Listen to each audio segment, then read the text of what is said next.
Shabbat Shalom a todos, bienvenidos a nuestro estudio de la Parashá de la semana llamada Vayikra, la porción, ¿cierto?, que inicia el libro de Levítico. Vayikra es una porción no es tan extensa como las anteriores que hemos tenido. Tuvimos porciones un poco largas, ¿cierto?, anteriormente, que estaban juntas, pero ya a partir de aquí comenzamos un nuevo libro. Un nuevo libro también presenta un nuevo desafío, ¿no? Como siempre se dice cuando se lee la Torá, se termina de leer un libro. Hazak, Hazak, Benit Hasek. Fuerza, fuerza, esforcémonos. Tenemos que esforzarnos. ¿Por qué? Porque viene otro libro, viene otro tema, viene otro contenido. Y lo ideal, ¿cierto?, es que podamos estudiar de él como lo hicimos hasta aquí. Y podamos iniciar nuevamente el ciclo.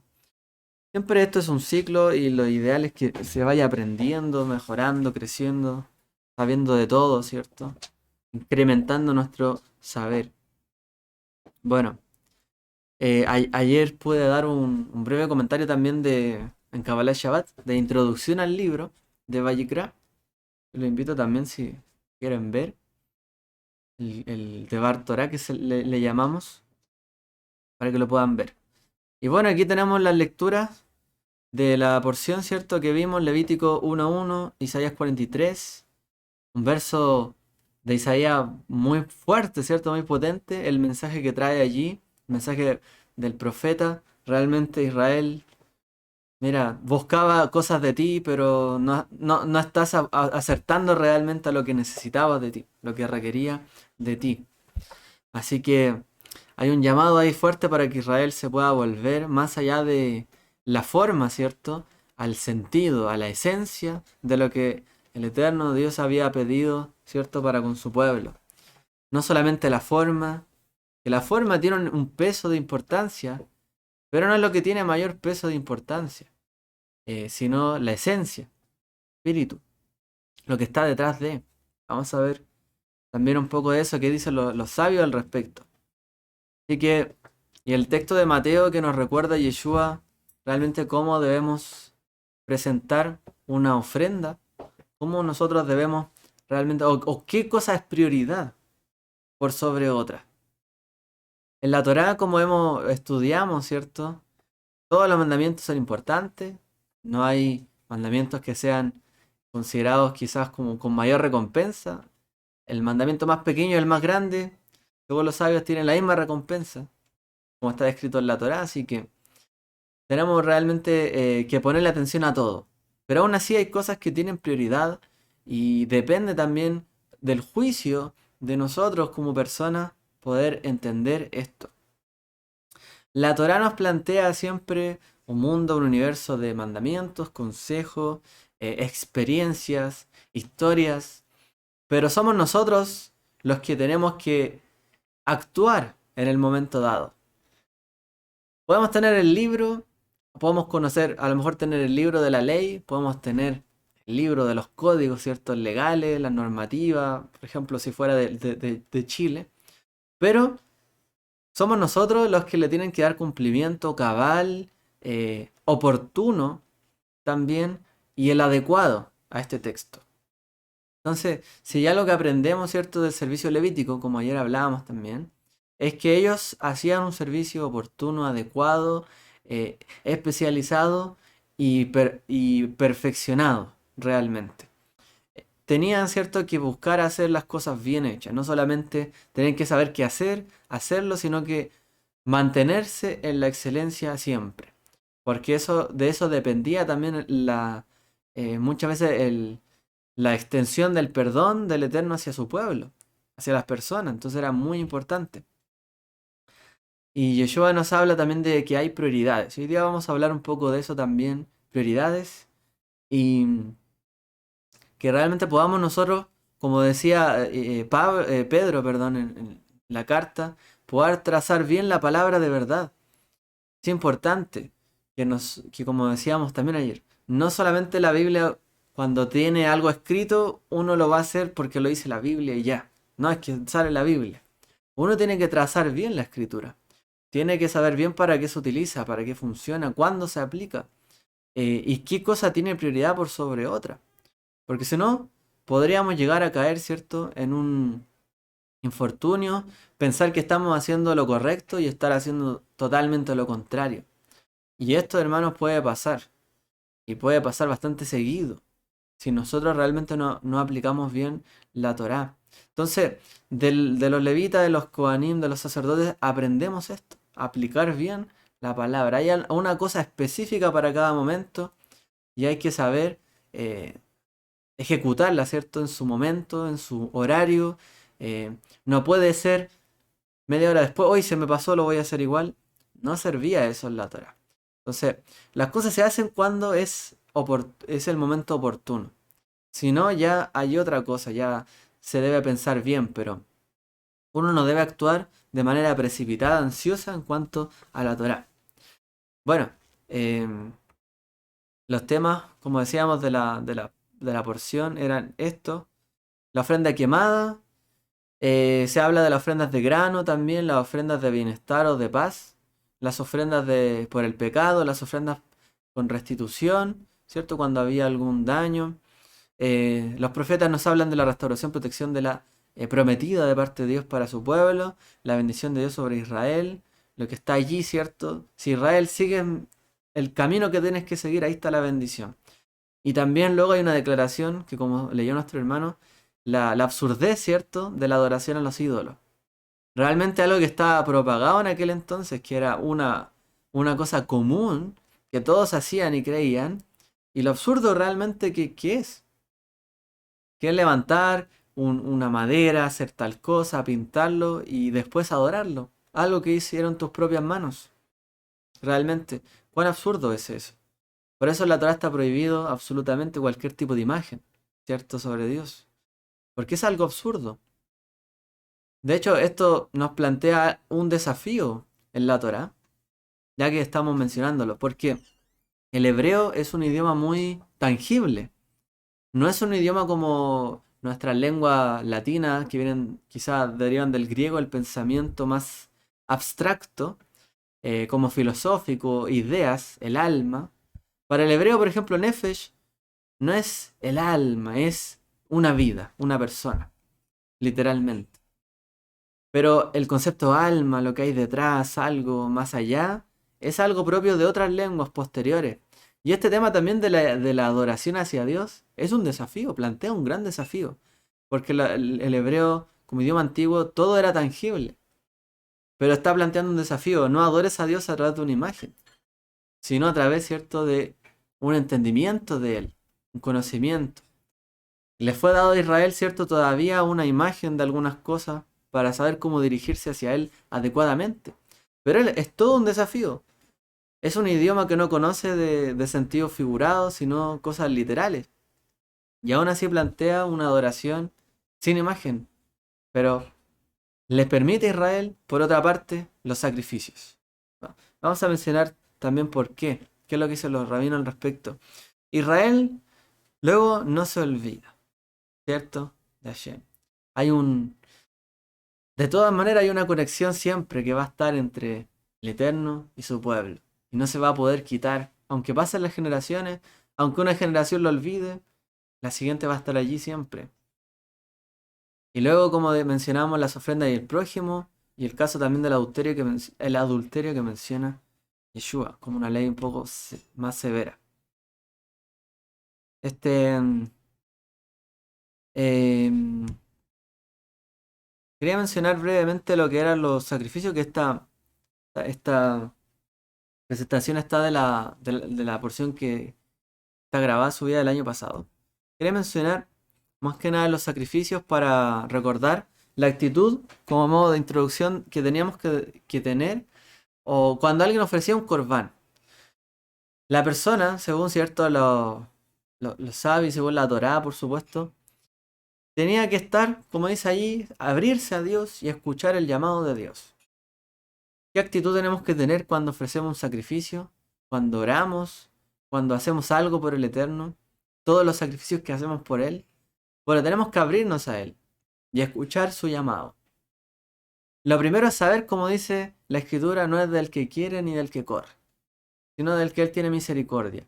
Y entender que no somos nosotros los que nos acercamos a Él, no fuimos nosotros los que dimos el primer paso, sino que fue Él quien nos llamó. Lo primero que hay que reconocer es eso. ¿Y cómo parte este libro? Vayikra, y llamó. Tenemos que primero abrirnos a Él. Me está llamando, tengo que acudir, tengo que escuchar su llamado y tengo que abrirme a lo que Él tiene que decirme. Y a lo que también yo tengo que decirle con total honestidad delante de Él. El servicio levítico, el sacerdocio, etcétera, es un servicio muy transparente, muy honesto. No puede haber mentira ni falsedad en medio de ello. Imagínese usted estaba ofreciendo un sacrificio porque había cometido un pecado, pero su corazón decía, lo volveré a hacer. No tiene sentido.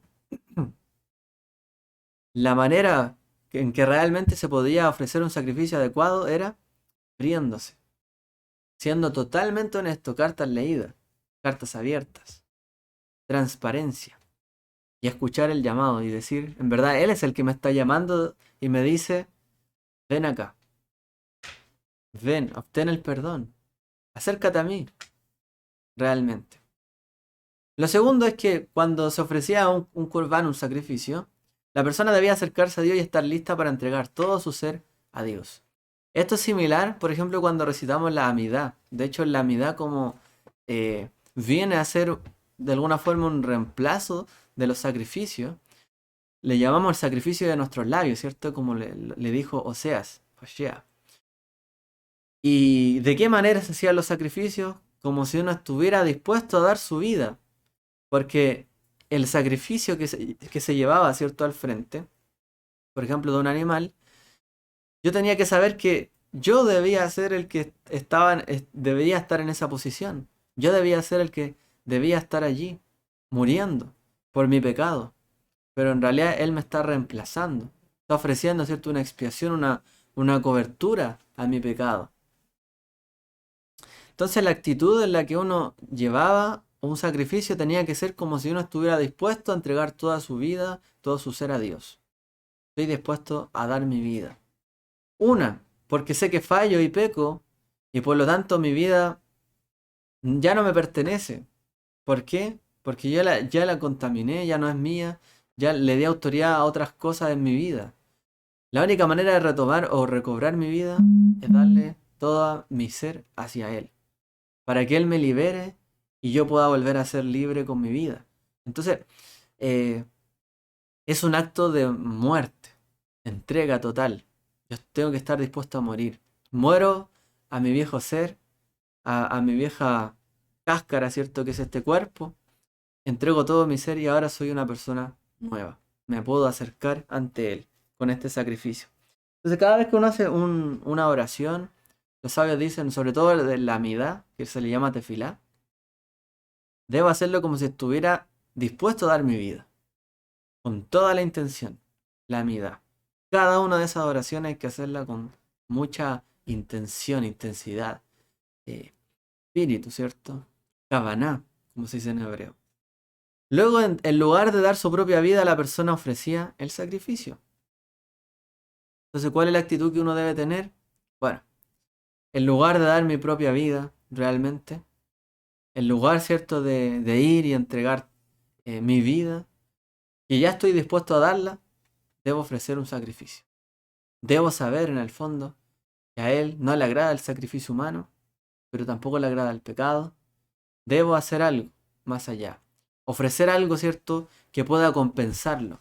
Entonces la vida también, o el sacrificio nos enseña de la compensación. El creer que existe un Dios implica saber que hay consecuencia, recompensa y castigo. Detrás de mis acciones siempre va a haber algo que repercuta, ¿cierto?, sobre ello. Que me traiga el bien o me traiga el mal. Que sea para bien, para mal, para vida, para muerte, para bendición o para maldición. Entonces cada vez que yo estoy dispuesto, ¿cierto?, a entregarme a Dios, tengo que saber, hay algo que debo pagar. Hay una compensación. ¿Por qué? Porque aunque yo le diera mi vida, ¿de qué le sirve mi vida con pecado? Podría decirle yo, Señor, te entrego toda mi vida, pero en mi vida hay pecado. ¿Podría entregarle el pecado a Él? No. No podemos entregar todo si realmente no tenemos todo bajo nuestro control. Entonces, sabiendo esto, tenemos que saber que hay una compensación. Que nosotros también lo hacemos por Él, así como lo hace por nosotros. Así como cuando nosotros cumplimos su voluntad, Él nos bendice, pero también cuando no lo hacemos, probablemente también pueda haber un castigo, una consecuencia. Pues nosotros también nos dirigimos ante Él de una manera de compensación. ¿Por qué nosotros ofrecemos sacrificios? Porque también buscamos compensar nuestra relación con Él. ¿Por qué diezmamos? ¿Por qué ofrendamos? ¿Por qué obedecemos sus principios en situaciones donde a lo mejor no nos conviene? A lo mejor va en contra de nuestro propio beneficio. Porque hay una compensación. Así como Él nos compensa, nosotros también compensamos nuestra relación con Él.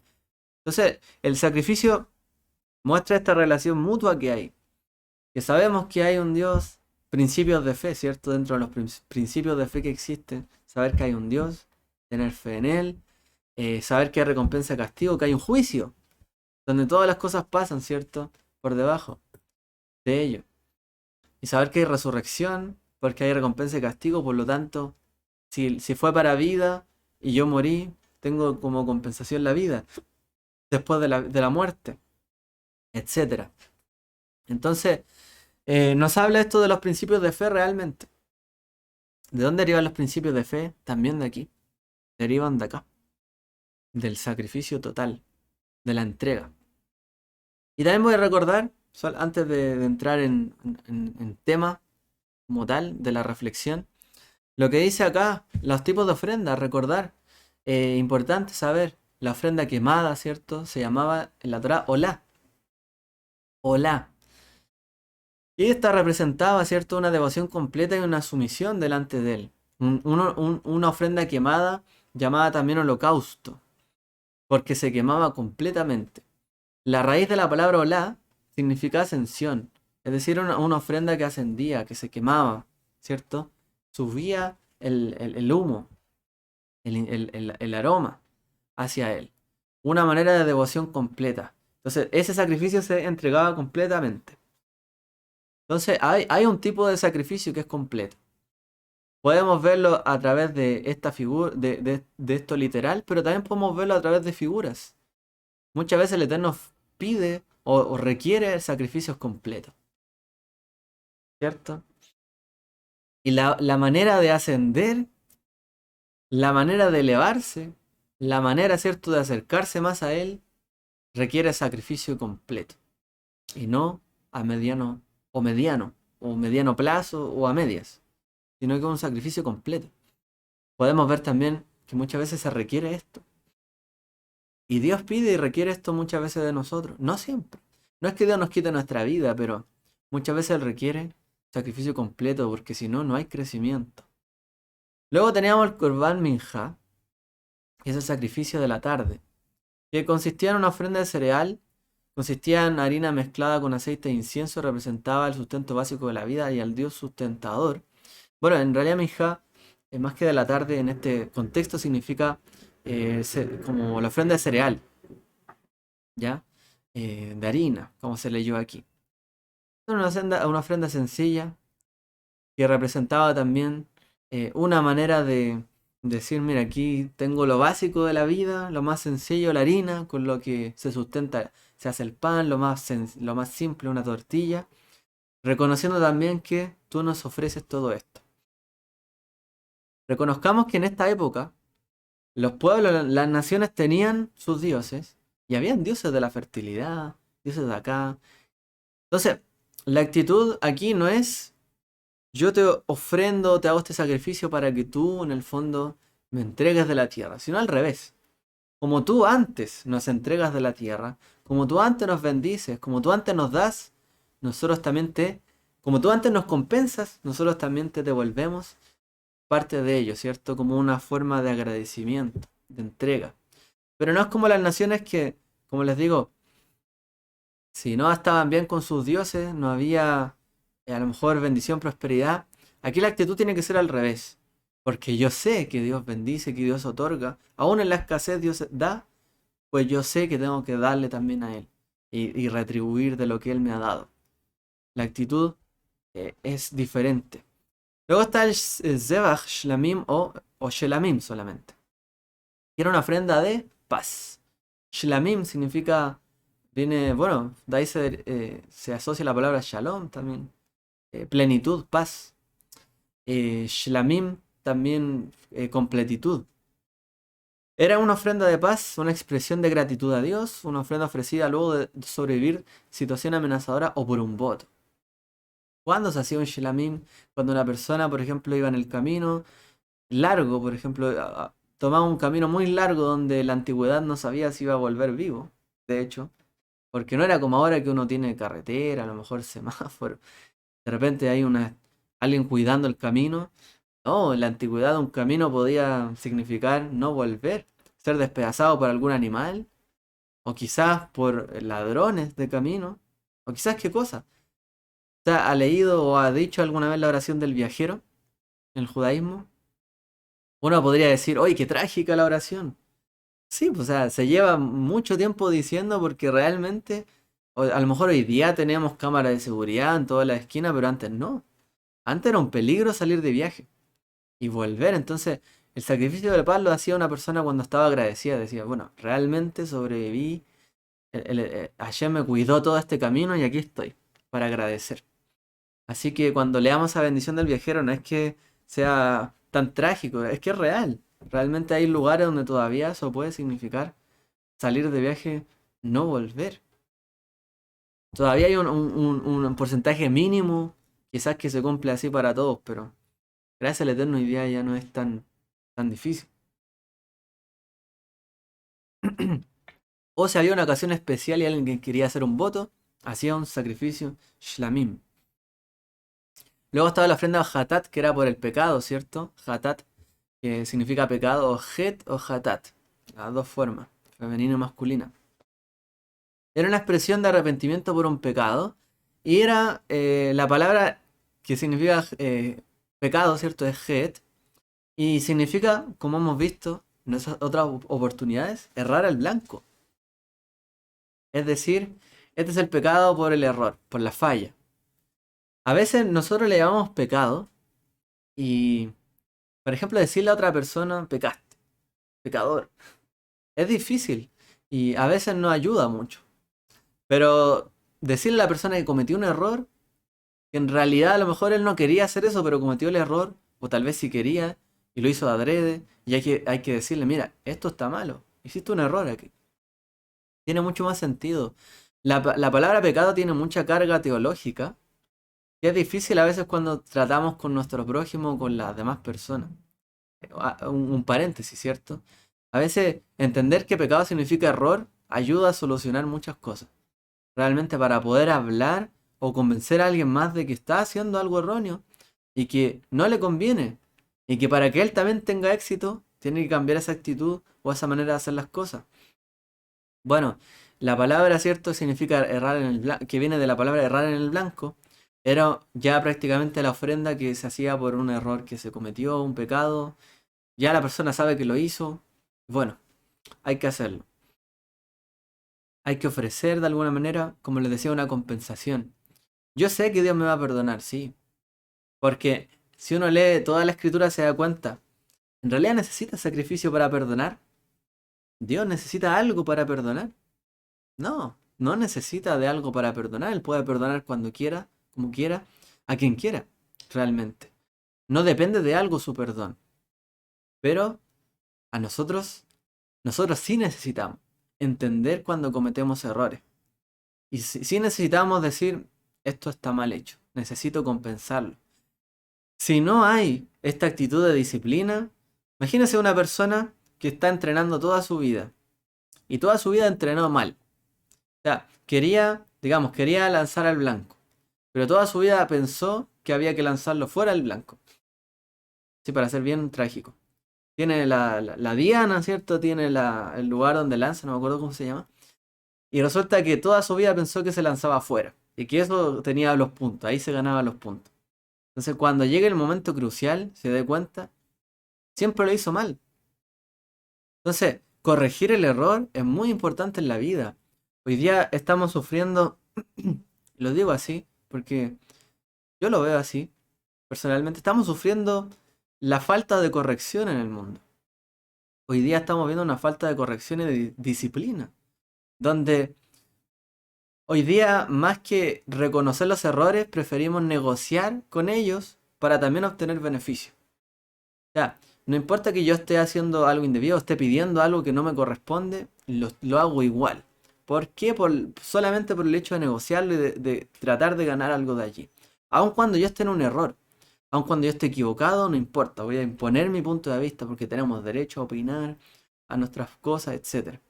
Hoy día las nuevas generaciones están acostumbrando a esto en redes sociales, en televisión y un montón de lugares donde no se corrige. Y ese es el gran problema, que donde hoy día se pasa mucho tiempo no se corrige, sino que se alaba muchas veces la diversidad de todo, pero no se corrige. Y nadie reconoce cuando alguien está mal. ¿Y por qué? Porque reconocer que alguien está mal muchas veces implica de que alguien me está hundiendo, me está diciendo: todo eso está equivocado acá, me está hundiendo". Entonces yo me tengo que defender, porque si no me destruyen mi reputación, mi imagen. Entonces prefiero no reconocer. ¿Por qué? Porque la sociedad condena en vez de corregir. La sociedad condena hoy día en vez de corregir. Y ahí está el problema. No podemos nosotros condenar todo o criticar todo o condenar todo. El Mesías nos vino a condenar todo y Él fue el sacrificio perfecto. Y nos pidió un sacrificio perfecto. Nos vino a condenar todo, sino que vino a restaurar todo, a corregir todo, a hacer que nos pudiéramos reconciliar. Entonces hoy día, al menos yo veo una falta de corrección en nuestro alrededor y es preocupante. Es preocupante. Porque ya los límites se empiezan a traspasar y sin tener ninguna consecuencia o sin, eh, ¿cómo decirlo? A ver, sin medida. Ya los límites se empiezan a correr cada vez más y uno no sabe hasta dónde va a llegar, porque recordemos que donde, donde terminan mis derechos cuando empiezan los del otro. Pero cada vez que yo corro los límites, cada vez le estoy quitando derecho a otro. Pero él también dice: bueno, yo también voy a correr mi límite, y al final él está en mi límite y yo estoy en su límite, y estoy más adentro, estoy casi en su casa prácticamente. Pienso que mi derecho es casi entrar a su casa y el de él también hacia mí. Entonces tenemos que tener cuidado porque cuando se corren los límites, la sociedad empieza a fracturarse. No sabe bien cómo actuar en cada situación. Y cuando no es sabido por la gente cómo actuar, vienen los problemas, vienen las reclamaciones, a veces injusticia. Y bueno, tenemos que tener cuidado, la corrección siempre es mejor que todo, ¿ya?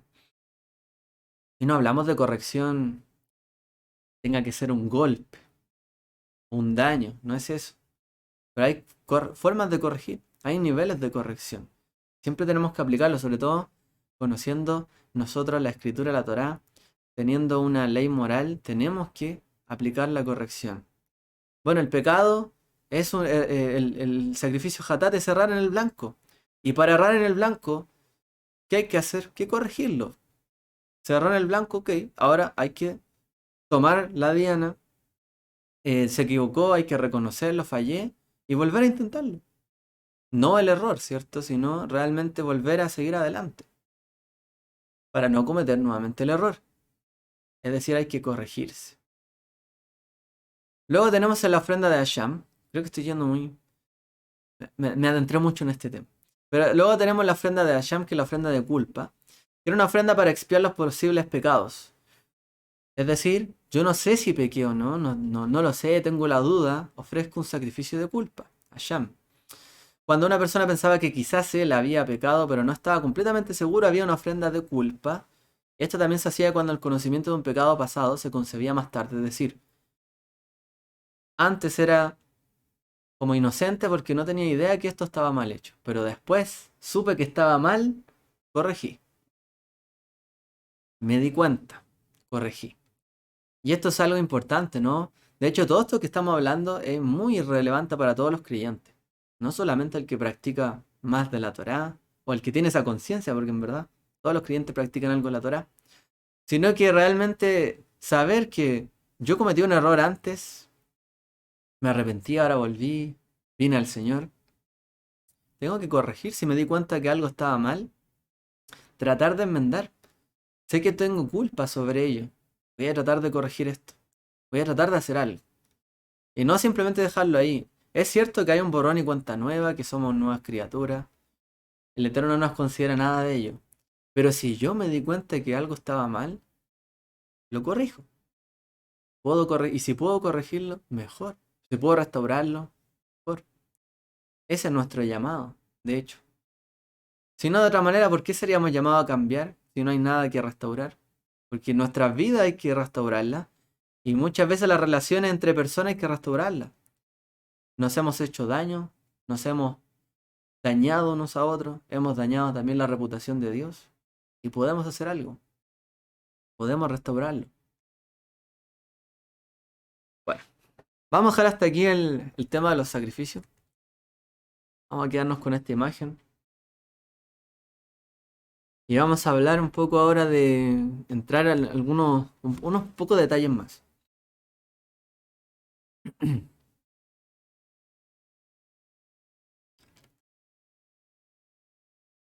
Bien, les recuerdo este libro llamado Torat Kohanim, la Torá de los sacerdotes.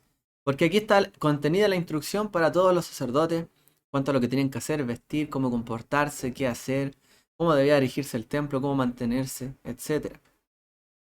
Hay Torá para todos. Hay Torá para Kohanim, hay Torá para Israel, hay Torá para Leviim, hay Torá para reyes, para hombres, para mujeres. Uno tiene que ver ahí, ¿cierto?, que él se aplica a cada uno. Ahora, vamos hablando y volviendo al tema de los korbanot, los sacrificios. Tenemos que entender 3 puntos. Aquí comento, tomando de referencia al rabino Joseph, bueno, no es rabino, pero el more, maestro Joseph Shulam. Él dice lo siguiente: hay 3 cosas que debemos recordar de los sacrificios y saber a partir de este texto de la Torá. Él dice, primero, es que el sistema de los sacrificios no es absoluto, es relativo. De hecho, vamos a decir que todo es relativo. ¿Por qué es relativo el servicio de los sacrificios? Porque primero es relativo al estatus social de la persona y también al estatus financiero de la persona. Y esto es algo interesante porque la Torá plantea un sistema de justicia y de equidad también en los sacrificios. Es decir, si yo tengo una posición, se requiere tanto. Si yo tengo otra posición menor, tanto más poco. O tanto más. Entonces, el sacrificio no es algo absoluto que todos tienen que ofrecer lo mismo. No. No todos tenemos que dar el mismo o hacer el mismo sacrificio. Porque hay quien le cuesta más y quien le cuesta menos. Y hay quien tiene más y quien tiene menos. Entonces, dependía de la riqueza, del poder, de las finanzas, ¿cierto? Del pecador o del que ofrecía el sacrificio. Y de su capacidad también para sacrificar animales o más grandes. Por ejemplo, una persona pobre no tenía que sacrificar un toro. ¿De dónde iba a poder comprar un toro? Más encima alimentar al toro para que creciera, para que estuviera bien y después toda esa inversión llevarla ante un sacrificio y perder todo. También muchas veces no podía llevar una oveja o una cabra, siquiera. Y a veces ni siquiera 2 palomas. O sea, piensa usted en el pollito, ¿cierto? En el pollo que llevamos en nuestra mesa. O sea, una persona no puede llegar a sacrificar a un animal, como un toro, tampoco una vaca, una oveja, una cabra, ni siquiera 2 palomas. Entonces, ¿qué puede hacer? Bastaba que el pobre llevara un puñado, ¿cierto?, de maíz, ungido con aceite, para que esa persona, ¿cierto?, tuviera ofreciera el sacrificio exitosamente, de la misma manera en que el toro ofrecía, o sea, que el rico podía ofrecer un toro completo. Hágase la idea. Una persona lleva un toro delante del altar y la persona al lado lleva en su mano, ¿cierto?, un puñado de maíz. Pongamos el caso más pobre. Ambos eran perdonados. Ni este dio más porque entregó un toro, ni este dio menos porque entregó el maíz. Cada uno dio lo que podía dar. Los sacrificios siempre son proporcionales. Y eso nos enseña la Torá y nos plantea esta buen punto para nuestra vida. Los sacrificios son proporcionales también. Por ejemplo, cuando alguien quiere lograr algo mayor, tiene que sacrificarse más. Y a lo mejor si quiere algo más próximo, se sacrifica menos. Pero tenemos que entender que ante Dios, el sacrificio proporcional que tenemos en nuestra vida depende de lo que nosotros tengamos en nuestra vida, hayamos tenido. No hay que mirar en menos al que tiene más, ni en menos al que tiene menos. Cada uno, el Eterno le dio su porción. A mí me dio mi porción, a él le dio su porción, a él le dio su porción.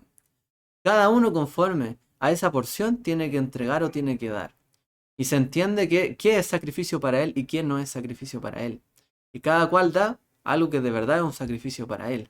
O sea, no es proporcional, o sea, no es igual, no existe la igualdad en este caso, ¿cierto? De que todos dan lo mismo, sino que existe un principio proporcional de equidad. El que tiene menos da menos, el que tiene más da más. Y al Eterno, esto funciona, o sea, es algo relativo. Entonces, esto también nos ayuda a nosotros ver en la sociedad, cuando tanto el que tiene más, la persona más rica, con el más pobre se ponen al lado, pues Dios les concede el perdón a ambos. Y ambos, ¿cierto?, dan algo proporcional como lo que dice la Torá. Eso significa de que el pobre no va a mirar en menos o más al rico, y el rico en menos o en más al pobre. Quizá. ¿Cierto? Sino que cada uno va a saber que son igual delante de Dios. Y eso es lo importante. Cada uno es igual. A cada uno le pidió diferente porque cada uno tiene algo diferente. Pero no se requiere lo mismo de todos. De la misma manera, ¿cierto? El Eterno no requirió lo mismo de cada persona. Nuestros puntos fundamentales sí. Pero a cada cual le tocó su vida como le tocó. O como también se la construyó. Porque son dos cosas. Una, lo que recibimos por el hecho de nacer en la familia donde fuimos a caer, por así decirlo. Y otra cosa es lo que forjamos nuestra vida. Pero el Eterno nos ayuda a entender que somos iguales. A uno no miran más por tener más y al otro menos por tener menos. Es relativo, el sacrificio es relativo. Y uno también puede tratar o ver esta relación también con las personas. Eh, no debo tratar a la gente como a mí me gustaría que me trataran, solo si los veo como mis iguales, sino que a todos. Yo debo tratar a todo el mundo igual, realmente. Porque es relativo, alguien podría fijar sus ojos en lo que tienen, lo que poseen o cómo se ven, pero es relativo. Realmente el Eterno mira más allá y ve que somos iguales prácticamente. Bueno, este principio de equidad es algo muy bueno, ¿cierto? Hoy día a veces las sociedades se pelean por este tipo de cosas, porque el que tiene más tiene que dar más impuestos, el que tiene menos da menos impuestos. El problema es cuando el que tiene menos empieza a reclamar más. Y el que tiene más empieza a reclamar porque le están pidiendo más. Ya empiezan los forcejeos. Entonces, cuando esto es armonioso, cuando hay algo definido, que ya está prescrito, se entiende que es así y todo está bien. Cuando hay ley, cuando hay Torá, todo anda tranquilo. Aunque sean las cosas relativas, aunque no haya perfecta igualdad, pero sea relativo, no importa, porque las reglas ya están puestas en la mesa. El problema está cuando ya las reglas empiezan a cambiar, no nos parece algo equitativo. La Torá por lo menos nos plantea esto y soluciona de esa manera ese problema. Bueno, otro punto es que el pecado también es relativo. Ya, primero vemos, ¿cierto?, que el sacrificio, el sistema no es absoluto, sino es relativo. Y por otro lado también el pecador, o el pecado, mejor dicho, el pecado es relativo. ¿Por qué? Porque no todo pecado debe ser expiado con el sacrificio de un animal, por ejemplo. Incluso, o solo maíz.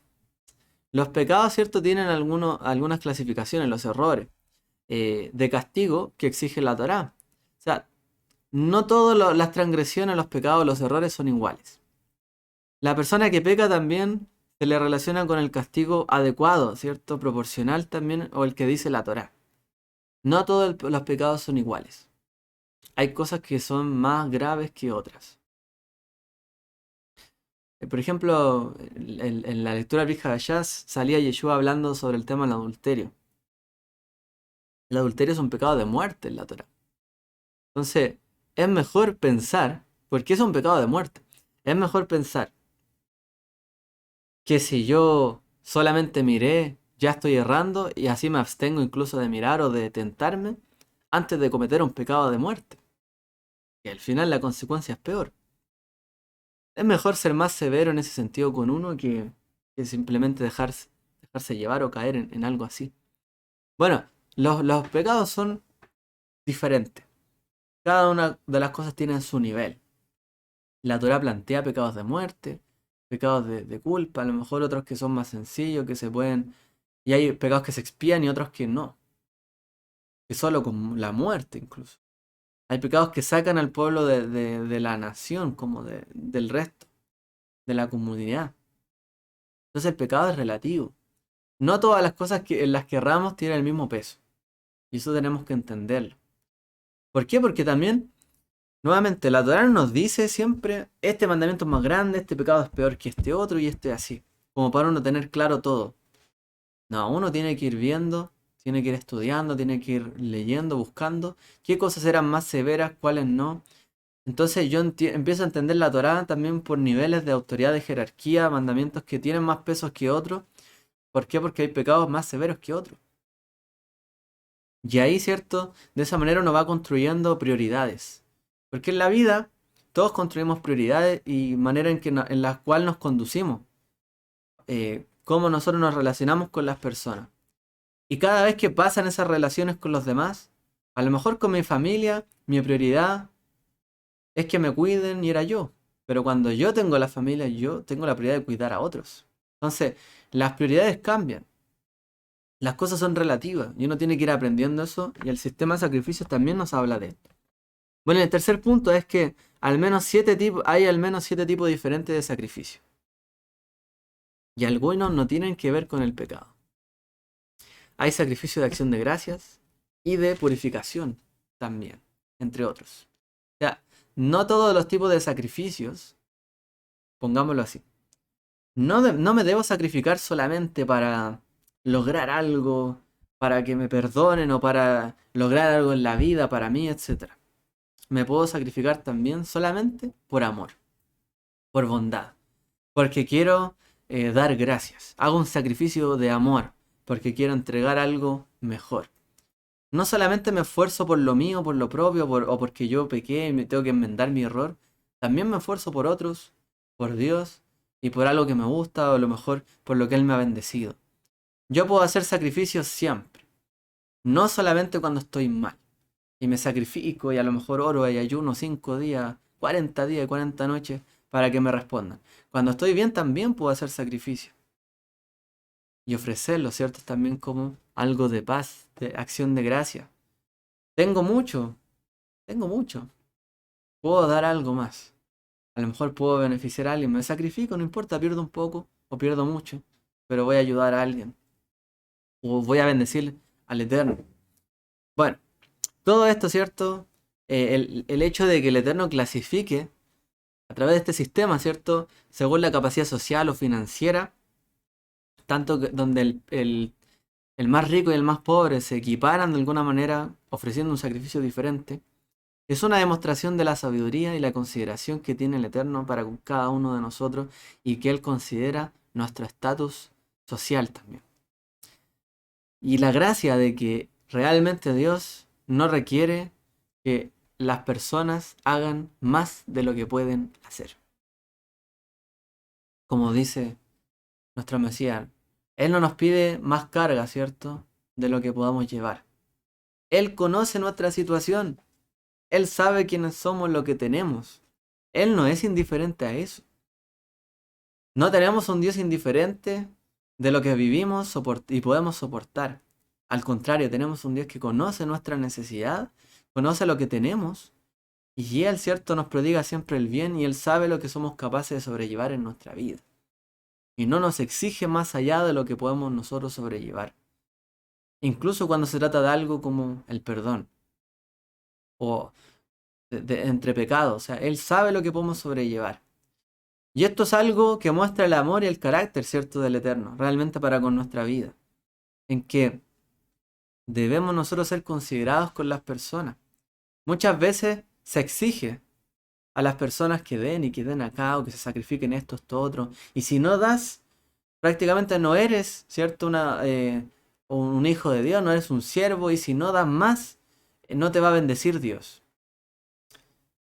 Hay personas que no tienen más. ¿Por qué le voy a pedir más? ¿Por qué le pongo cargas a la gente? Si el mismo Eterno no le quiso poner una carga a las personas, incluso cuando se trató de pedir perdón o a poner un sacrificio para reconciliarse con Dios por un error, un pecado. ¿Y por qué nosotros sí le exigimos a los demás? Muchas veces cosas tan duras a las personas. Si Dios mismo tuvo conmiseración de cada uno y conoció el estatus de cada cual y conforme a ello le pidió y no les pidió más. La Torah dice claramente, o sea, esto no es imposible de guardar. Está en el cielo, está más allá del mar, está cerca de ti. Es algo que tú puedes practicar. No es algo lejano. Entonces, en el momento en que nosotros seamos considerados también con nuestros prójimos, porque hay gente que tiene y que no tiene, en vez de estar juzgando siempre a los demás, obviamente el Eterno juzga los corazones de cada uno, y si alguien puede y no lo hace, o puede dar más y no lo da más, el Eterno verá en esa situación. Pero el Eterno no nos pidió más de lo que podemos sobrellevar, y eso es algo muy importante. Entonces los líderes también tenemos que no pedirle más a la gente de lo que puede sobrellevar, porque el Eterno tampoco lo hizo. No podemos exigir tanto a las personas cuando entendemos que las situaciones no están dadas para tanto, por ejemplo. Gracias al Eterno, Él nos ayuda, nos acompaña, nos bendice y nos permite mantenernos siempre en todo tiempo y nos da todo lo bueno. Pero aún así, tenemos que tener el carácter del Eterno. Y su carácter es que Él realmente no nos dio más carga de la que podíamos llevar, y Él no consideró nuestro estatus social o financiero para juzgarnos diferente. Por lo tanto, nosotros tampoco tenemos que hacer eso. Cuando la gente, por ejemplo, llega a un lugar, a una comunidad, no mirar en más al que tiene más porque da más, ni mirar en menos al que tiene menos porque da menos. No, para el Eterno todo es igual. Porque finalmente, ¿cuál es el objetivo del sacrificio? Que se extendiera el perdón, y para todo es igual. Tenemos que considerarnos bien los unos a los otros. Bueno, hay otro punto que el otro que quería desarrollar antes de finalizar el comentario.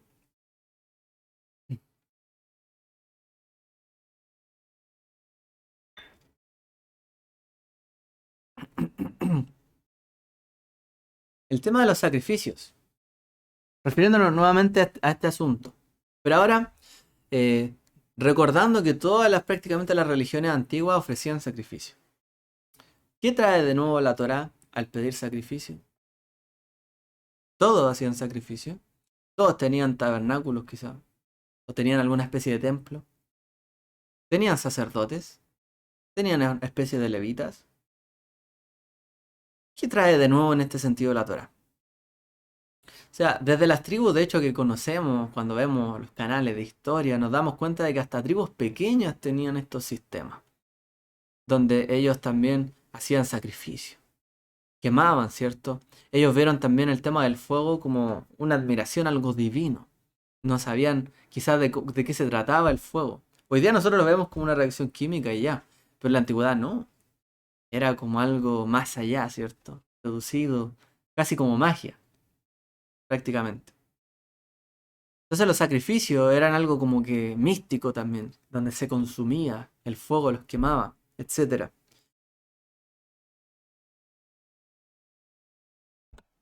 Lo siento. Entonces, desde la antigüedad hasta ir avanzando más adelante, realmente el tema de los sacrificios fue un tema que se practicó en todos los pueblos y tenía un sentido místico profundo, etcétera. Bueno, Maimónides, eh, cuando explica las leyes de los sacrificios, de hecho, eh, él no dice ya los sacrificios están abolidos como a lo mejor podríamos plantear.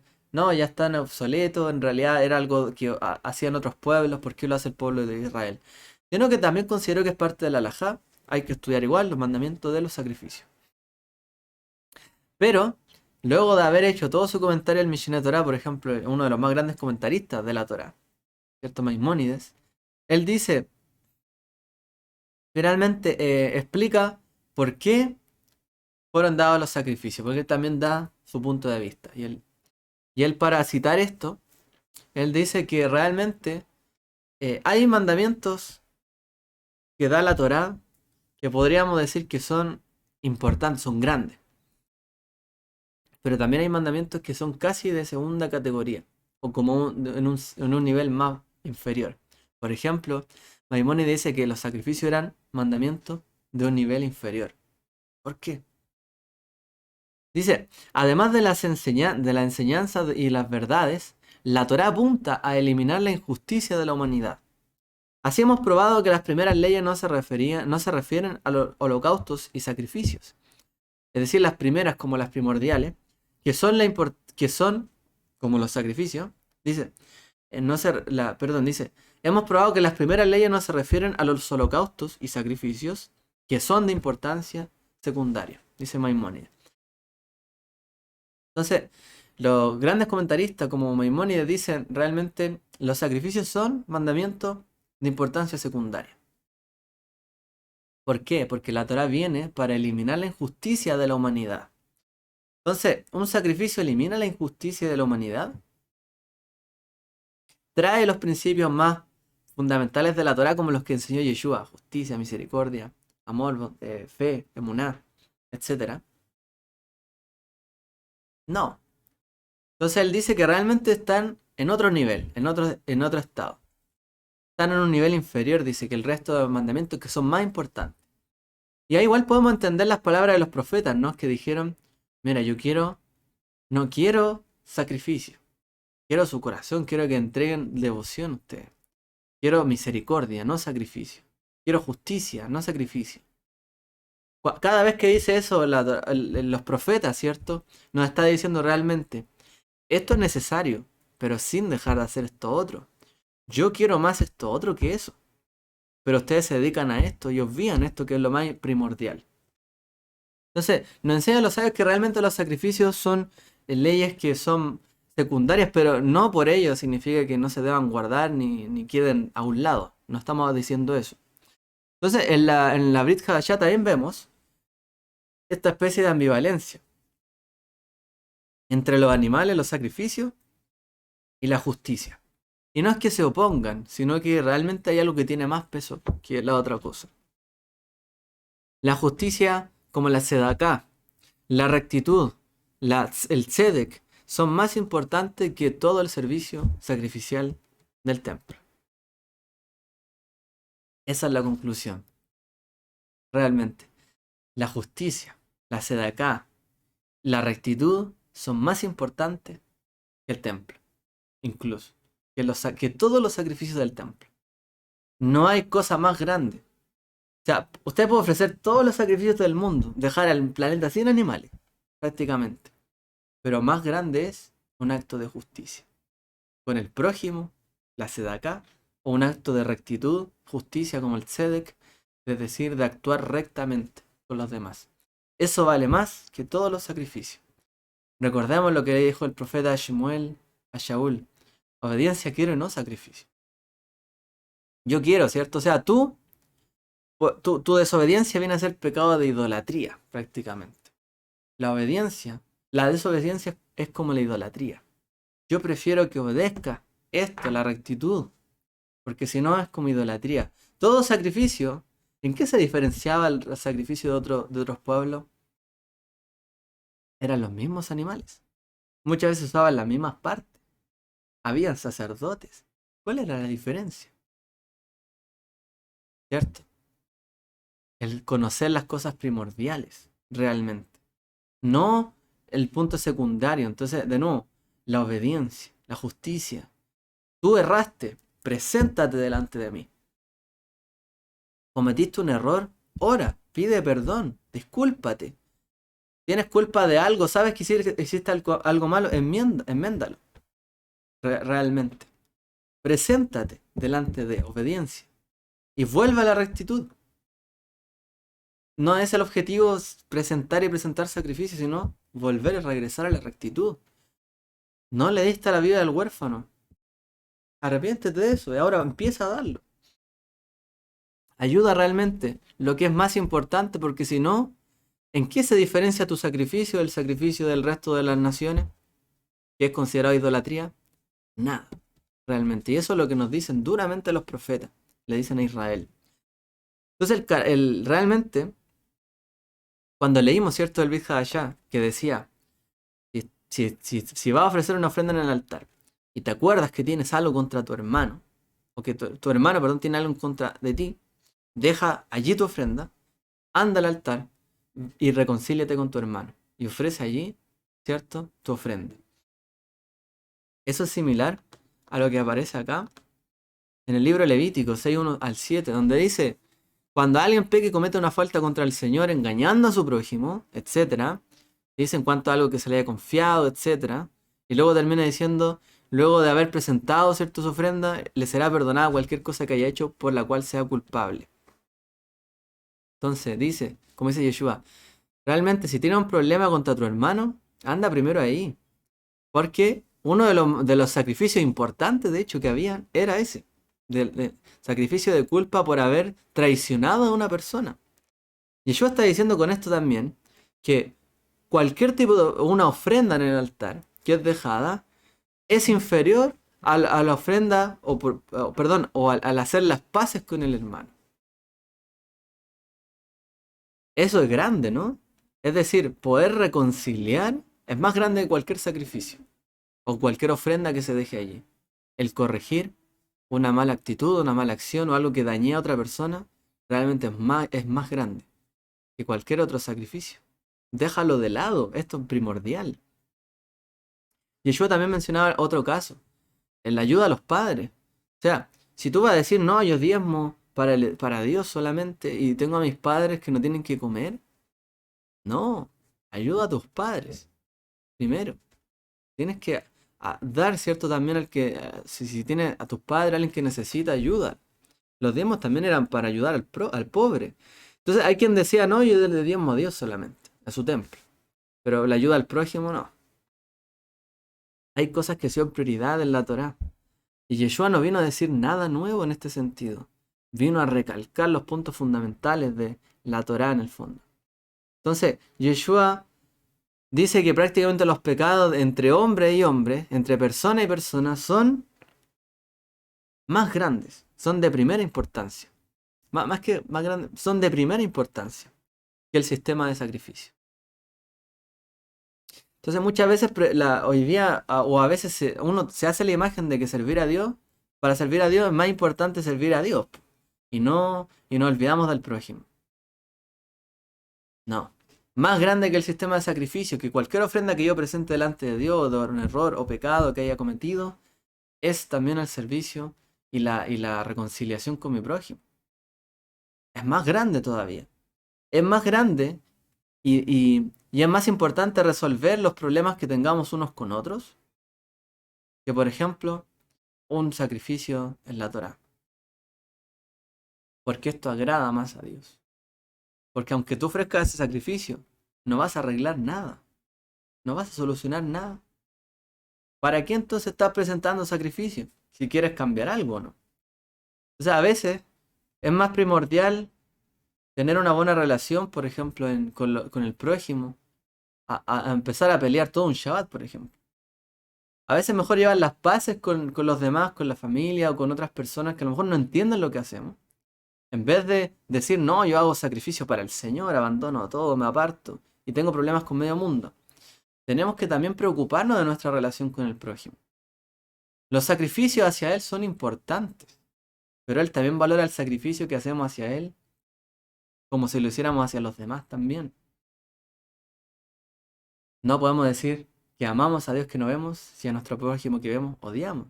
No podemos decir que yo sacrifico todo por Dios si por mi prójimo no soy capaz de dar un centavo cuando me pide ayuda. No puedo.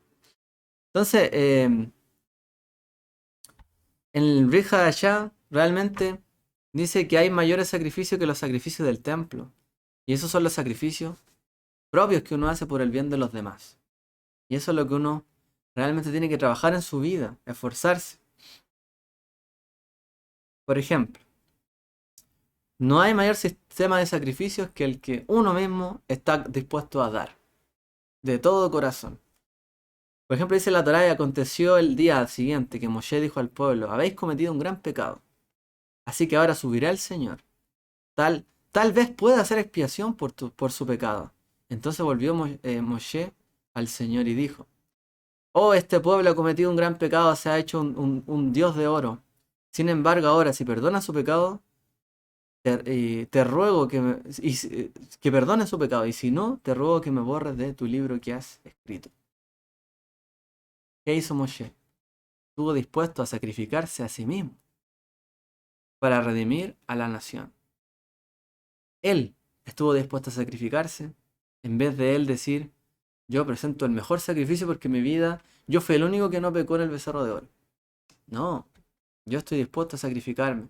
En esa actitud de Moshe vemos la actitud del Mesías, de Pablo cuando habla y dice, si fuera por mí, prefiero ser anatema, es decir, ser yo una persona maldita, caer en maldición, pero ver a mi pueblo salvado, ver a mi pueblo realmente en la obediencia.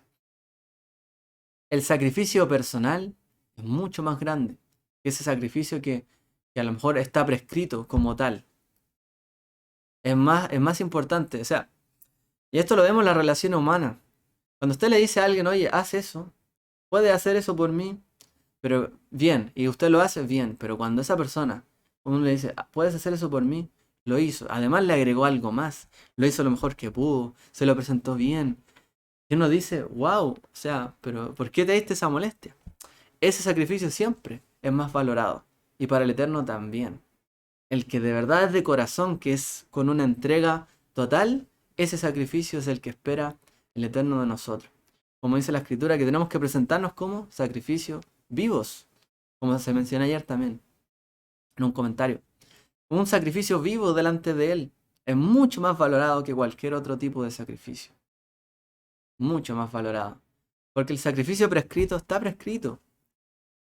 Tiene mérito de presentarlo, pero cuando alguien hace algo más allá, ahí sí que es grande. Y por eso la grandeza del sacrificio del Mesías.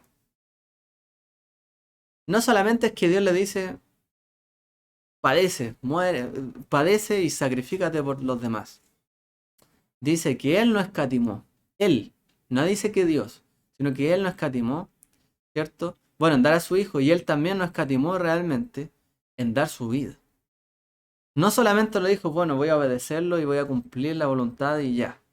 No, Él también tuvo que renunciar completamente a todo lo que poseía, a todo lo que tenía, para entregarse por nosotros.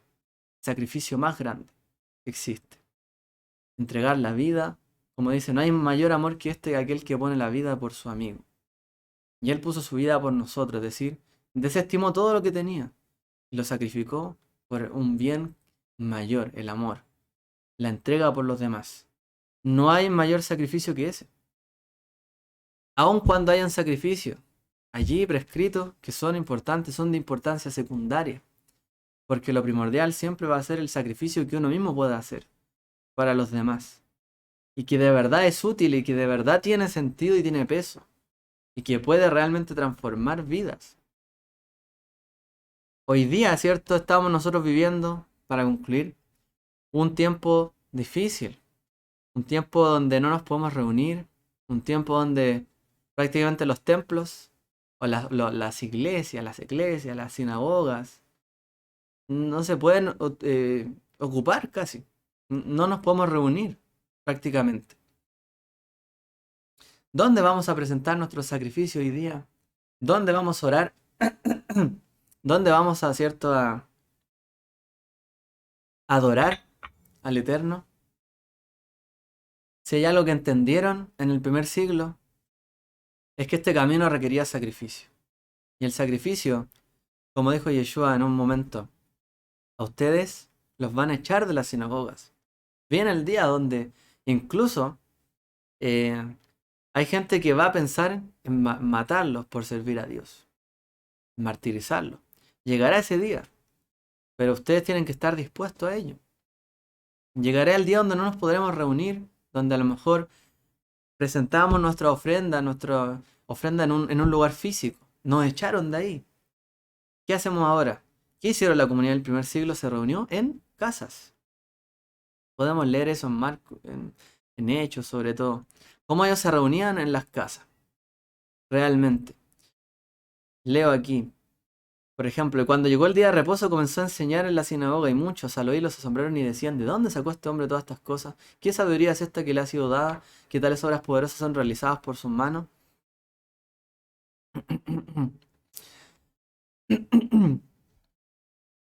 Muchas veces las obras, ¿cierto?, que hizo el Mesías, los sacrificios no fueron en la sinagoga siempre. En los templos, fueron en las casas. Fueron en lugares donde estaba reunida la gente.